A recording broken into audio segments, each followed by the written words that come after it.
In order to understand power smoothing, three scenarios are presented. The first demonstrates what happens when load increases and decreases in a local community with diesel generation and no solar PV. The generators start and stop automatically in order to meet the demand. Diesel generators typically like to run at 60 to 75% of their capacity and not at low loads. As the demand increases, the generator nears full load and the system starts a second generator and the load is shared between them.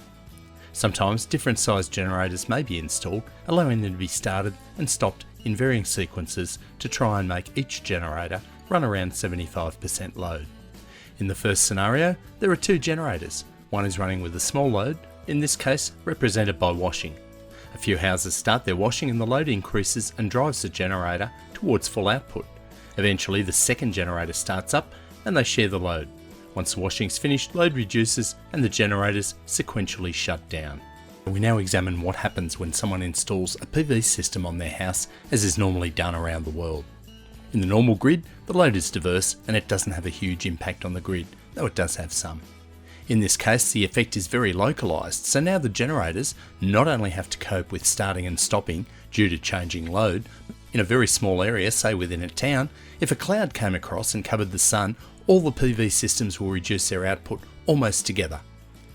The generators must now respond very quickly in order to try and keep the power system in balance. Initially, we start off with an overcast day and we have two generators running, trying to keep the system balanced. When the cloud disappears, all of a sudden, the PV systems are producing a lot of power and feeding it back into the grid, and fairly quickly, one of the generators has to shut down.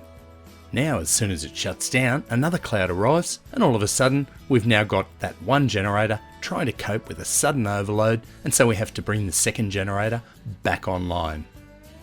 Here we have two generators running, the cloud disappears, the PV inverters start to produce power, and so one generator must shut down. When the cloud reappears, the remaining generator has to try and cope with the overload, but as the clouds pass, the system has to try and adjust in order to maintain grid stability.